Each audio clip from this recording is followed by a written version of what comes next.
সংসার জীবনে কোন মেয়েটা সবচেয়ে বেশি কষ্ট পায় জানেন? যে মেয়েটা কোনোদিন কোনো কিছু চাইবে না, যার কোনো রকমের ভবিষ্যৎ সেভিংস নাই, নিজের নামে ব্যাংক ব্যালেন্স, টাকা পয়সা, জমি জমা কিছুই হবে না, শুধুমাত্র সংসারটাকে আঁকড়ে ধরে থাকবে। সেই মেয়েটাই বেশি কষ্ট পাবে। হ্যালো এভরিওয়ান, সালামু আলাইকুম। সিম্পল লাইফস্টাইল উইথ নাহার থেকে আমি নাহার নতুন একটি ভ্লগ ভিডিও দেখার জন্য আপনাদের সবাইকে আমন্ত্রণ জানাচ্ছি। কাছে দূরে দেশ ও দেশের বাইরে থেকে যে যেখান থেকে বসে আমার আজকের ভিডিওটি দেখছেন, আশা করি আল্লাহ তাআলার অশেষ রহমতে আপনারা সকলেই ভালো আছেন, সুস্থ আছেন। আমিও আলহামদুলিল্লাহ ভালো আছি। প্রতিদিনের মতো আজও একেবারে সকাল সকাল থেকে ভিডিওটা শুরু করলাম, একদম রান্নাঘর থেকেই। রান্নাঘরে ঢুকলে আমাদের সবার জাতীয় একটা কাজ থাকে, সেটা হলো যে রান্নাঘরের ব্যবহৃত জিনিসগুলোকে আগে পরিষ্কার পরিচ্ছন্ন করে নেওয়া। রান্না করার আগে প্রথমে আমি ওই কাজগুলো করে থাকি, তা না হলে মনে হয় কাজের মধ্যে কোনো শৃঙ্খলতা খুঁজে পাচ্ছি না। পরিষ্কার করার পর রান্না করলে মনের মধ্যে একটা অন্যরকমের শান্তির কাজ করে, কাজ করতেও ভালো লাগে। যাই হোক, পরিষ্কারের কাজ শেষ করে এদিকে আমি রুটি ভেজে নিলাম, আর একদিকে আমি কুসুম গরম পানি করে নিলাম খাওয়ার জন্য। সকালবেলাতে খালি পেটে কুসুম গরম পানির সাথে প্রতিদিনই আমি একটু লেবুর রস আর মধু মিশিয়ে খেয়ে থাকি, সেটা আর আপনাদের সাথে শেয়ার করলাম না। গতকালকে আমি কিছু রুটি বানিয়ে নিয়েছিলাম, তো কিছু রুটি আমি ফ্রিজে রেখে দিয়েছিলাম, আর কিছু রুটি তো ওই দিনই ভেজে খাওয়া হয়েছে। তো ওই রুটিগুলো বের করে আমি ভেজে নিলাম, আর একটু চা করে নিয়েছিলাম, সাথে একটা ডিম পোচ করেছি। আমি আবার ডিমের কুসুমটা ওরকম কাঁচা খেতে পারি না, একটু সেদ্ধ করে নিই। মাঝে মাঝে সকালবেলাতে দুধ চা দিয়েও পরোটা খাওয়া হয়, আবার দেখা যায় যে লাল চাও করে থাকি।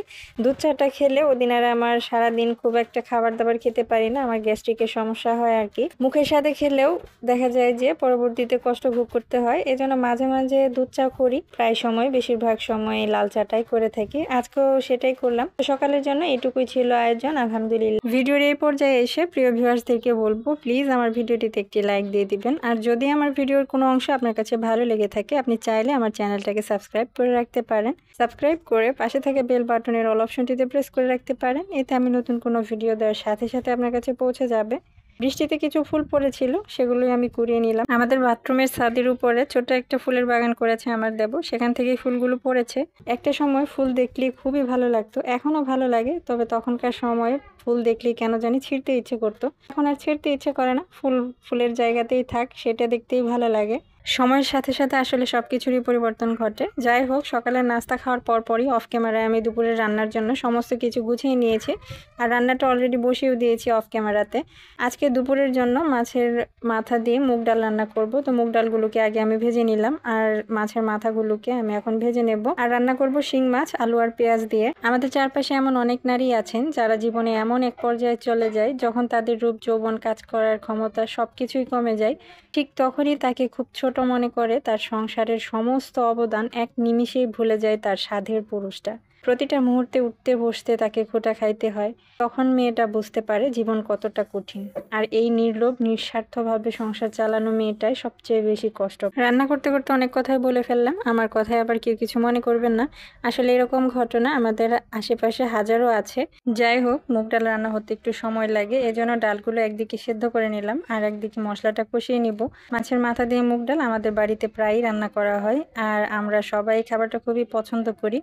আমার যারা পুরাতন আপুরা আছে তারা কিন্তু ঠিকই জানে আমি প্রায়ই এই ডালটা রান্না করে থাকি, কারণ আমাদের বাড়িতে রুই মাছটা তুলনামূলকভাবে বেশি খাওয়া হয় অন্যান্য মাছের চাইতে। আর রুই মাছের মাথা দিয়ে মুগ ডাল খেতে খুবই ভালো লাগে আমাদের কাছে। এখন তো পুরো দমে বর্ষাকাল চলছে, বৃষ্টিতে আমার মতো যাদের টিনের চাল আছে তাদের ভিডিওতে ভয়েস দেওয়াটা সবচেয়ে বেশি কষ্টের কাজ হয়ে দাঁড়িয়েছে। দিনের বেলাতে যখন বৃষ্টি থামে তখন কাজে ব্যস্ত থাকি, আর যখন ভিডিওতে ভয়েস দেওয়া শুরু করি ঠিক তখনই বৃষ্টি শুরু হয়। রাতের বেলাতেও একই অবস্থা, ভয়েস দিতে গেলে বৃষ্টি শুরু হয়ে যায়। এরকম একটা প্রতিযোগিতা শুরু হয়েছে বৃষ্টির সাথে আমার, তার জন্য ভয়েসটা রেডি করতে পারছি, আর ভিডিওটাও দিতে দেরি হয়ে যাচ্ছে, মাঝখানে অনেকটা গ্যাপ পড়ে গেছে। মাছের মাথাগুলোর সাথে ডালগুলোকে কষিয়ে পানি দিয়ে দিলাম, বাকি রান্নাটা হতে হতে এদিকে আমি শিং মাছটাকেও রান্না করে নেব।